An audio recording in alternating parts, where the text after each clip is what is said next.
नमस्कार. एक महत्वाची घोषणा करण्यासाठी मी आज आपल्यासमोर येतोय.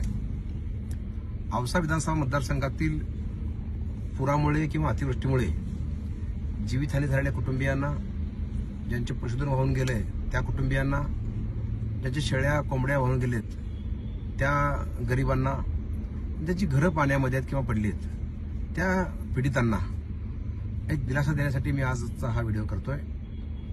आपल्याला शासनाच्या माध्यमातून मदत मिळणारच आहे, पण मी तुमचा आमदार म्हणून मीही काही या ठिकाणी आपल्याला मदत करू इच्छितो.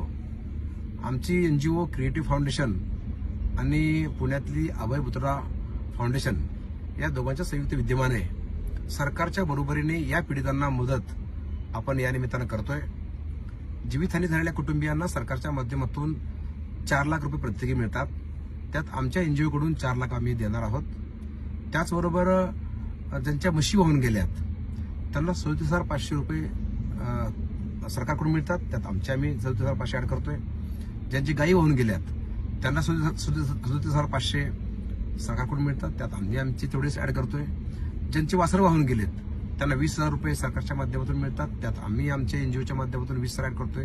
ज्यांच्या कोंबड्या वाहून गेल्यात त्यांना 100 रुपये सरकारकडून मिळतात. त्यात आम्ही आमचे 100 रुपये ऍड करतोय. ज्यांच्या शेळ्या वाहून गेल्यात त्यांना 4,000 रुपये सरकारकडून मिळतात. त्यात आम्ही आमचे 4,000 रुपये ऍड करतोय. ज्यांची घरं पाण्यामध्ये उभी आहेत किंवा पाण्यामध्ये घरं राहिलेली आहेत काही काळ, काही दिवस, त्यांना सरकारच्या माध्यमातून 10,000 रुपये मिळतात.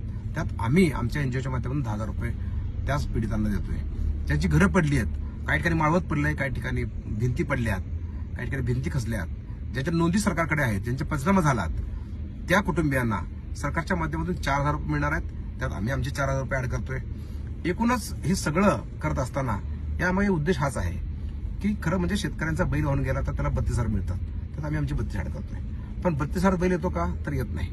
शेतकऱ्यांना जर ही मदत मिळाली तर शेतकरी दिवाळी आली म्हणून पैसे खर्च करून टाकतील. माझी विनंती आहे की तुम्ही खर्चू नका. त्या 32 मध्ये आमचे 32 ऍड करतोय. एकूण 70,000 मध्ये चांगला बैल येऊ शकतो. म्हशीला जेवढे पैसे मिळतात शासनाचे तेवढे आम्ही ऍड करतोय. त्यातून तुम्ही म्हैस घ्या, गाईला गाय घ्या, शेळीला शेळी घ्या. आमची एकच विनंती आहे की शेतकऱ्याचं जे नुकसान झालंय ते नुकसान भरपाई सरकार आणि आमदार तुमचा या दोघांच्या माध्यमातून भरपाई व्हावी म्हणून मी आपल्यासाठी हा खास व्हिडिओ केलेला आहे. आपण लवकरच आपल्या भागातील प्रसिद्ध उद्योजक आणि खऱ्या अर्थाने शेतकऱ्याचे हितचिंतक असलेले किंवा शेतकरी सेवक असलेले उद्योजक बीबी ठोंबरे साहेब यांना बोलवून यांच्या हस्ते या सगळ्या पीडितांना चेक वाटप करणार आहोत. त्याचबरोबर दिवाळीसाठी फूड पॅकेट पण आपण तयार केलेली आहेत. फूड पॅकेट आणि चेक हे दोन्ही वस्तू बीबी ठोंबरे साहेबांच्या हस्ते आपल्याला मिळणार आहेत. लवकरच ह्या 8-10 दिवसामध्ये आपण एक कार्यक्रम अरेंज करतोय. औषधामध्ये तुम्हाला शासनाच्या माध्यमातून या सगळ्या लोकांना ज्यांचे पंचनामे झाले त्यांना शासनाकडून निमंत्रण येईल आणि ते निमंत्रण आल्यानंतर आपण यावं. एक विजय मंगल कार्यालयामध्ये एक मोठा कार्यक्रम घेऊन आपण एक या निमित्तानं आपल्याला दिलासा देण्याचा प्रयत्न करणार आहोत. छोटीशी गिफ्ट या निमित्तानं आपण देतोय. मला माहिती आहे हे नुकसान भरपूर येणार नाहीये, तरी पण आम्ही हे नुकसान भरपाई करण्याचा एक प्रयत्न छोटासा करतो. धन्यवाद. जय महाराष्ट्र.